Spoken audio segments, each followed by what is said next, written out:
अब विचार ये हुआ कि नेह स्थेयम बहुतम संत्युत्पाताश्च गोकुले। राजन परीक्षित, सुखदेव जी कहते हैं राजन, उस समय उत्पात की दिनों दिन उत्पात बढ़ते जा रहे हैं। और कंस ने जिस पूतना को भेजा ना, वो पूतना पूरे ब्रजमंडल में भ्रमण करती हुई गोकुल में पहुंची। सुखदेव जी कहते हैं राजन, नंदा पतिवच शौरी नमृषेति विचिंतयन् हरिम जगाम शरणम उत्पातगम संकितः। नंद जी वसुदेव जी के वचनों पर विश्वास करके मथुरा से गोकुल की ओर जल्दी जल्दी चल दिए। कंस का कर चुकाया। कंस ने उपहार में नंद बाबा को आभूषण दिया, वो करधनी थी। हमारे यहाँ ब्रजमंडल में आज भी ननिहाल पक्ष से मामा अपने भांजे को करधनी पहनाता है। आज भी हर जगह उत्सव अलग अलग। कहीं बुआ जो है कंगन पहनाती है, वो बच्चे को जन्म होता है तो वो भी उपहार प्राप्त करती है। बुआ को भी दिया जाता है, जब लड़का पैदा होता है तो बुआ को सुंदर उपहार दिया गया। कंस के द्वारा भेजी गई बाल घातिनी पूतना जब गोकुल में प्रवेश करती है तो बड़ा सुंदर स्वरूप बनाया। यद्यपि वो राक्षसी थी, बहुत सुंदर स्वरूप बनाया। कहाँ जा रहे हैं? बोले नंद बाबा क्या जा रहे हैं। जिस गोपी से पूछे वो सब नंद भवन की ओर इशारा करे। उसने भी विचार किया इसी घर में कोई उत्सव है। सुंदर स्वरूप बना करके वो भी चल गया और सब देख रहे हैं लेकिन पहचान कोई नहीं पा रहा है। जब गोकुल पहुंची नंद भवन में तो भगवान कृष्ण ने उसको द्वार पर ही देखा तो चराचरात्मा सनिमीलित क्षण भगवान ने नेत्रों को बंद कर लिया। भोले बाबा की याद करने लगा। जब समुद्र मंथन में कालकूट नामक भयानक जहर निकला तो भोले बाबा उस जहर को भी आपने ही पी करके पचा लिया। सारे त्रैलोक्य की रक्षा आपने की। और आज वो पूतना जो है जहर पिलाने के लिए आ रही है और हम तो माखन मिश्री खाए बे के ना आए। सो ये जहर पीने का काम और अभ्यास आपको ही है। तो महाराज थोड़ा आप हमारी रक्षा करने के लिए पधारो। तो मानो भगवान ने भोले बाबा से प्रार्थना की कि आप हमारी रक्षा के लिए पधारो। ध्यान करने लगे। यस्यांके च विभाति भूधर सुता देवापगा मस्तके भाले बाले विधुर गले च गरलम यस्योरसि व्यालराट। जो अपने आभूषण है व्याल वाले सर्प भयानक कालकूट जहर पीने वाले भगवान सर्पों का ही आभूषण रखे। वो भोलेनाथ का स्मरण किया तो महात्मा जी बोले ऐसी बात नहीं, कन्हैया के आंख बंद करने की बात कोई दूसरी ही है। क्या हो सकती? बोले भगवान ने इसलिए नेत्र बंद किए कि प्रीतिर नयन योरगतः। जब आंख से आंख मिलती है तो प्रेम हो जाता है और प्रेमी को फिर मारा नहीं जा सकता है, इसलिए भगवान ने आंख बंद कर।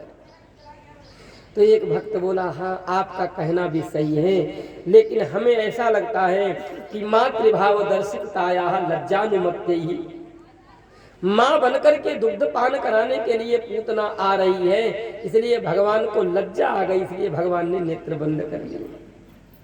ये भी भाव है। एक महात्मा बोले आपका भी कहना सही है, लेकिन भगवान ने नेत्र इसलिए बंद किए, भगवान उसका विचार कर रहे हैं कि कौन सा इसने पुण्य कर्म किया जिसके कारण आज हमें दुग्ध पान कराने के लिए, इसका पूर्व संस्कार दर्शन कर रहे हैं। महात्मा बोले तुमने भी सही कहा। मेरी दृष्टि ये है कि भगवान इसलिए नेत्र बंद कर लिए कि मेरा तो स्वरूप ही है असुरों को भय पैदा करने के लिए, और कहीं हमारी आंख में देखकर इसे भयाक्रांत न हो जाए, कहीं ये भाग न जाए, इसलिए भगवान ने नेत्र बंद किए, भीरुत्व भाव प्रदर्शन किया, भयभीत होकर दिखाया, इसलिए नेत्र बंद कर दिए। महात्माओं ने अनेक भाव दिए। फिर कहते हैं महात्मा बोले भगवान इसलिए नेत्र बंद किए होंगे कि संसार में नेत्रों की सफलता तो है, नेत्र साधु भी लो, साधु संत महात्माओं का दर्शन करो, भगवान के दर्शन करने के लिए नेत्र मिले। और ये तो पूतना बाल घातनी है, ये आसुरी प्रवृत्ति की है, बालकों की हत्यारणी है, रक्त पीने वाली है, तो इसके दर्शन करना अच्छा नहीं है, इसलिए नेत्र बंद कर लिया। जब पूतना भगवान को मारने की इच्छा से और नजदीक आई और यशोदा जी के सामने खड़ी हुई, यशोदा जी ने देखा क्या अद्भुत सौंदर्य, सुंदर कमल का पुष्प हाथ में लिए हुए जिसको वो घुमा रही है। अरुण कमल, श्वेत कमल, पीत कमल, रक्त कमल, नील कमल, ये सब कमल के पुष्प की, परंतु रक्त कमल सबसे सुशोभित होता है, लाल कमल साक्षात लक्ष्मी का कमल को देखा, स्वरूप को देखा, रूप लावण्य को देखा, यशोदा जी एकदम अभिभूत हो गई। देवी आप कौन हो? अपना परिचय दिया उसने, मैं ऋषि कन्या हूँ, मैंने बहुत तप किया, भगवती दुर्गा की आराधना की, माता ने मुझे वरदान दिया कि जिसको मैं अपना स्तनपान करा दूं वो यशस्वी दीर्घजीवी होता है, रोगों पर विजय प्राप्त करता है, उसके शरीर में फिर दैविक भौतिक रोग नहीं आते, दीर्घजीवी होता है। तो मैंने सोचा कि नंद के लाल हुआ है, चलो सबसे पहले हम अपना वो आशीर्वाद परक स्तनपान अपने आप के लाल को ही करा दें। यशोदा जी ने भी सोचा कि हमारा लाल है तो चलो कम से कम दीर्घजीवी हो, इसलिए यशोदा जी ने उस लाल को उस पूतना की गोद में दे दिया। रोहिणी जी यशोदा जी को देखती हैं कि क्या हो रहा है, साहस नहीं कर पाई कि रोक दे, ये कौन है, अपरिचित के हाथ में लाल को मत दो, कोई परिचय नहीं है, पहले जानते नहीं हो, जो वो बोल रही उसी पर विश्वास कर करके उसको बालक दे दिया। भयंकर कालकूट विष अपने स्तनों में लगाए और पूतना ने जाकर के जब गोविंद को स्तनपान कराया तो भगवान ने पहले उसके दुग्ध का पान किया, जबकि जहर तो स्तन पे लगा ही हुआ था। यही तो भगवान की अद्भुत कथा है। और उसके साथ में उसके प्राणों को खींचने लगे। कैसे? आपने यहां कभी कभार देखा होगा कि किसी फोड़ा पर कोई श्रृंगी लगाने आता था, सिंगी, तो सिंगी जब लगाता है तो उसको जब मुंह से खींच करके हवा को बंद करके घुमाता है तो वो व्यक्ति चिल्लाने लगता है। क्यों भाई, लगाई तो फोड़े में गई है ना, तुम काहे चिल्ला रहे? क्यों चिल्ला रहा है? क्योंकि वो वायु जो है, उस वायु के कारण उसके प्राणों का आकर्षण होता है, उसे बड़ी पीड़ा होती है, बहुत दर्द होता है, तब चिल्लाने लगता है। मैं तो बड़ा आश्चर्य में रहता हूँ, बहुत लोग पढ़े लिखे लोग, हम तो उतने पढ़े भी नहीं, हम आज तक डॉक्टरों से भी, कई डॉक्टर जो बड़े फेमस डॉक्टर थे जिनसे परिचय था, उनसे पूछा कि डॉक्टर साहब आपको कभी ये पता चला कि मनुष्य के शरीर पर कहां पर घाव लगता है और उसकी मृत्यु होती? कोई वो स्थान आपको पता है? कोई स्थान तो ऐसा निर्धारित होना चाहिए कि जहां पर लगने के बाद में उसकी मृत्यु हो जाएगी।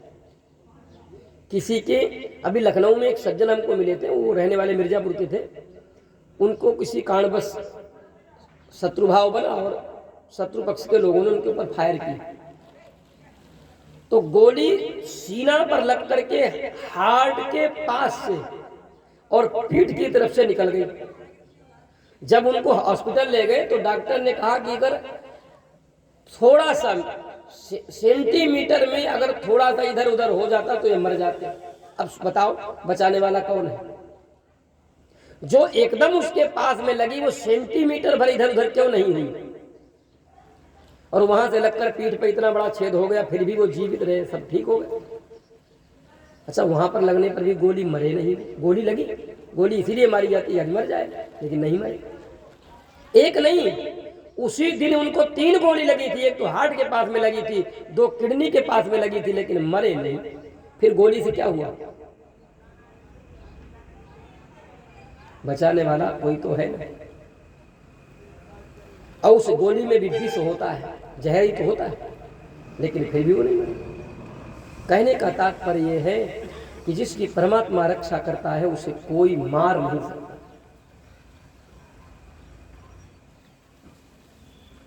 सरक्षिता रक्षत यो ही गर्भे, वही रक्षा करता है जिसने गर्भ में रक्षा की। भगवान ने जब उसका स्तनपान करना प्रारंभ किया और जब स्तन पिया तो समुंचालमिति प्रभासिनी निष्पीड्यमान अखिल जीव मर्मणि विवृत्य नेत्रे चरणौ भुजौ मुहु प्रस्विन्न गात्राक्षिपतिरोधः। वो रोने लगे। जब प्राणों का आकर्षण प्रारंभ हुआ, खिंचाव प्रारंभ हुआ, तब वो रोने लगी, पुत्र छोड़ दो, पूतना पूतना, अरे पूतना, ना नरौ नरः, नरम नरौ नर, ये ना शब्द जो है पुल्लिंग है। पूत ना, गांव देहात में कहते हैं ये हमारा पूत है, अरे पूत। इसीलिए पूतनारे शब्द भगवान के लिए आया जब स्तुति की ब्रह्मा जी ने।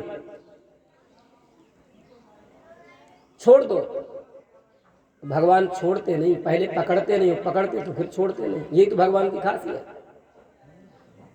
बिलकती है, मर्म पीड़ित पूतना करुण क्रंदन करते हुए पृथ्वी पर पैरों को पटकती हुई फिर आसुरी प्रवृत्ति में जागृत हो गई। विचार करके देखो, रामचरितमानस को पढ़ो। मारीच आया भगवान के पास, सीता जी की दृष्टि पड़ी तो सीता परम रुचिर मृग देखा, सीता परम रुचिर मृग देखा, अंग अंग सुमनोहर बेशा। मृग कैसा है? स्वर्ण मृग है। पर सीता जी ने भगवान को प्रेरित किया, यही मृग कर अति सुंदर छाला, बहुत सुंदर इसकी मृग चर्म होगा। भगवान ने कहा, रे सीता, ये स्वर्ण मृग नहीं है, जो दिखता है वो होता नहीं है। वाल्मीकि रामायण में तो स्पष्ट कर दिया कि वो स्वर्ण मृग नहीं है। प्रायः समापन्न विपत्ति काले धियोपि पुंसाम मलिनो भवन। क्या वो स्वर्ण मृग था? असंभवम हेम मृगस्य जन्म तथापि रामम लुड्भे मृगाय। ऐसा ही तो हुआ। प्रायः समापन्न विपत्ति काले धियोपि पुंसाम मलिनो भवन। ये लोक व्यवहार वाल्मीकि महात्मा ने लिखा, क्योंकि वाल्मीकि मुनि की दृष्टि में राम तो दशरथ के पुत्र हैं ना। ये तो गोस्वामी तुलसीदास जी ने भगवान को प्रभु मान करके लिखा। इसलिए वाल्मीकि रामायण में तो बहुत सी कथाएं ऐसी हैं जो दशरथ पुत्र के रूप में प्रकट की गई और स्पष्ट कही गई। वाल्मीकि रामायण पढ़ करके देखो तो अहिल्या ने स्वयं इंद्र के साथ में व्यभिचार किया, जानकर किया, अनजाने में नहीं किया। ऐसा नहीं कि वो जान नहीं पाई कि ये इंद्र है कौन है, वो जान गई। और उसके अंदर ये हुआ कि मैं कितनी कमनीय, कितनी कामिनी हूँ, कितनी सुंदर हूँ कि स्वर्ग के राजा इंद्र भी मेरी लालसा रखते हैं, को चाहते हैं। हाँ हाँ, यही एक पाप हो गया जिसके कारण पत्थर की बनना पड़ा। तो वाल्मीकि महात्मा कहते हैं कि स्वर्ण के प्रति आसक्ति, भगवान ने विचार किया, हाँ सीते तुम्हें स्वर्ण में आसक्ति, तुम लंका सोने की, तुम वहीं पर जाओ। अच्छा, उसके पहले भी तो ये हो चुका था, तुम पावक मऊ करो निवासा जब लगी करो निशाचर। भगवान को तो वो भूमिका बनानी थी, और भूमिका का ये एक पहला पड़ाव ही था जिसमें सीता का उस स्वर्ण मृग के प्रति आसक्त होना, फिर राम को जानते हुए भी उस मृग के पीछे धनुष बाण लेकर भागना।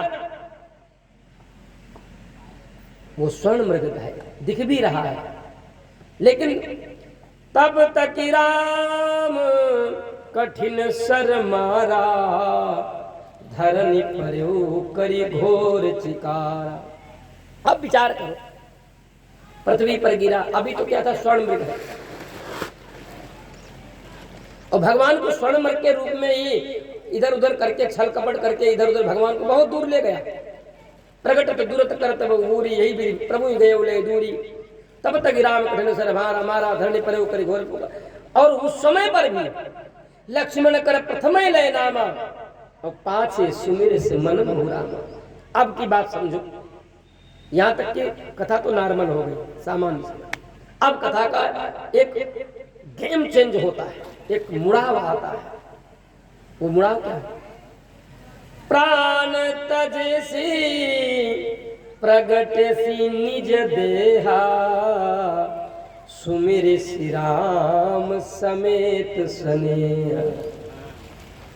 कहानी का बड़ा आनंद आता है इन सब चीजों को विचार करके देखो कि रावण ने तुम्हें प्रेरित किया कि जाओ हो कपट मृग तुम छलकारी यही विधि हरियाणा उनकी रानी, यही विधि हरियाणा की रानी।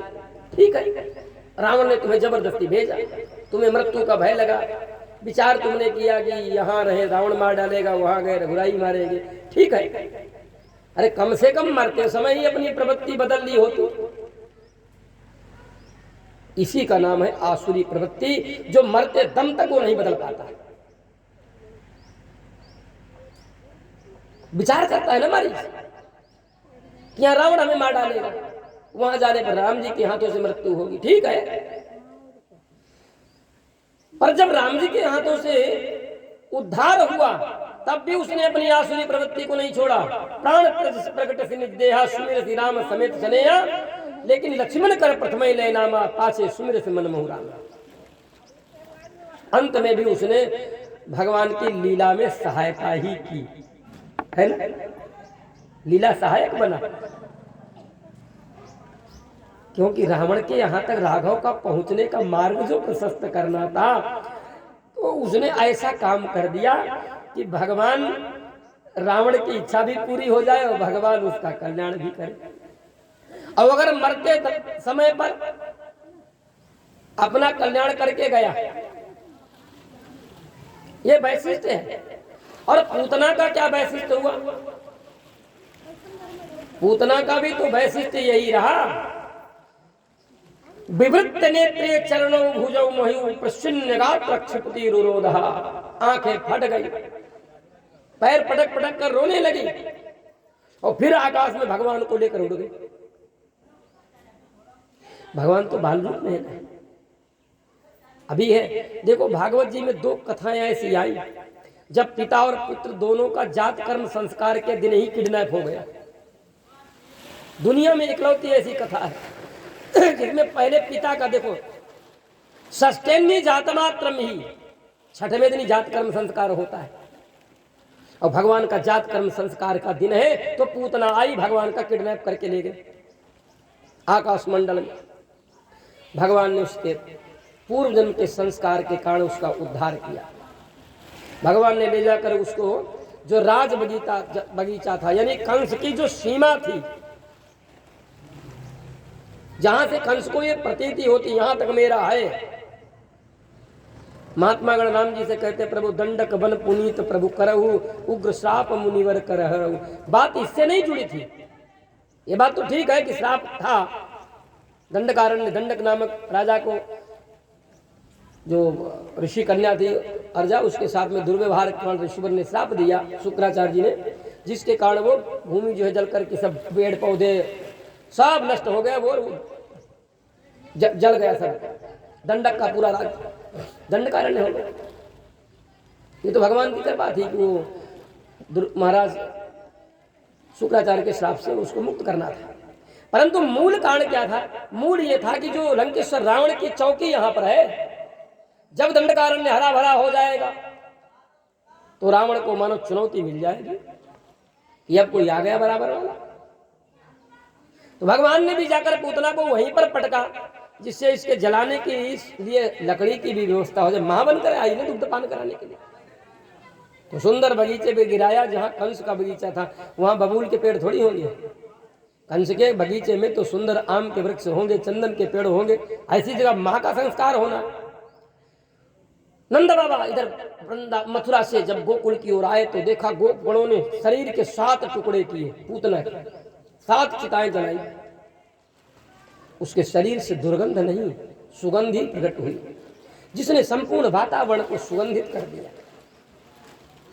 इधर यशोदा इत्यादि ने सबने कन्हैया को लिया और गाय की पूंछ से कन्हैया को झाड़ा लगाया। इंद्रियाणि हृषिकेश प्राणान् नारायणो वतु श्वेत दीप पतिचित्तम मनो योगेश्वरो वतु। ये बात सत्य है कि यदि बालकों को नजर लग गई हो तो गाय की पूंछ से उनको झाड़ा देना चाहिए, परंतु ये बात पहले ध्यान रखनी चाहिए कि गैया कहीं लात तो नहीं मारती, नहीं तो बच्चे को नजर लगी, उसकी नजर तो बाद में, पहले हाथ पैर में पलस्तर न लग जाए, मारे लात तो पता चला हाथ टूट गया, अब नजर तो झड़ नहीं पाई, हाथ और झड़ गया। तो गाय कोई ऐसी हो जो सुशील हो, शांत हो, चित्त वाली हो, सौम्य हो, ऐसी गाय की पूंछ से झाड़ दो, नजर झड़ जाएगी। दुनिया की कोई ऐसी नजर ही नहीं जो गाय की पूंछ से झाड़ने पर न खत्म हो जाए। हमारे यहाँ वैद्य जी थे, वो कहते थे भैया घर से जब बाहर निकलो तो गाय के गोबर का टीका मार के जाओ, दुनिया में कहीं तुम चले जाओ तुम्हारी यात्रा में कोई विघ्न नहीं आएगा और तुम्हारे साथ में यात्रा में कभी अमंगल नहीं होगा। आजकल बच्चे पेपर देने जाते हैं, जिंदगी में इससे बड़ा और कौन अच्छा समय आएगा। जब पेपर देने जाते हैं तो बस तैयार हुए जल्दी जल्दी हड़म फाड़म भागे और मम्मी पापा को बाय बाय टाटा कह के चले जाते हैं। संस्कार कोई देने वाला ही नहीं कि गाय के गोबर का टीका मार के जाओ, कोई बताने वाला ही नहीं। हम लोग पढ़ने जाते थे तो गाय का गोबर का टीका लगा के जाते थे। हाँ?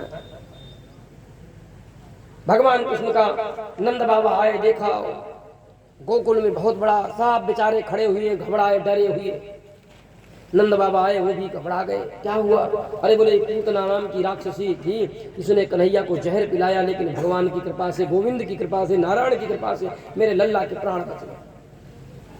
हमने इतना दान देने का संकल्प किया। नंद बाबा ने कहा देवी जो संकल्प किया उससे ज्यादा से ज्यादा पूरा करो। ब्राह्मणों की कृपा ही थी जिससे हमारा बालक बच गए। अब विचार करते हैं कि पूतना कौन है, क्या ऐसा इसका पूर्व। तो बाली बामन संवाद की जो कथा पीछे अष्टम स्कंद में समुद्र मंथन के बाद में जब आई तो बामन भगवान का प्राकट्य कैसे हुआ? बोले कश्यप की पत्नी अदिति ने जब पयोव्रत का व्रत रहा तो बामन भगवान आए।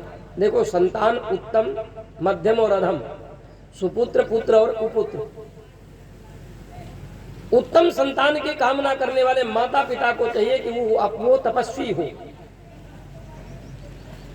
यदि चाहते हो कि हमारे घर में रामकृष्ण जैसे पुत्र पैदा हो तो तुम्हें भी दशरथ, कौशल्या, वसुदेव देवकी बनना पड़ेगा, तुम्हें भी तपस्वी बनना पड़ेगा। तुम दारू पियो, तुम मांसाहारी बनो, फिर सोचो हमारे घर में कोई अच्छा श्रवण कुमार जैसा पुत्र पैदा होगा। नहीं, जैसे माता पिता के संस्कार होंगे वैसे ही उसके जीवात्मा का आगमन होता है। उत्तम पुत्र का आगमन गर्भ में तब होता है जब वो मासिक धर्म की 12, 14 और 16वीं रात्रि में आए। ऐसे बालक जो वह पुत्र बड़ा यशस्वी होता है जो 16वीं रात्रि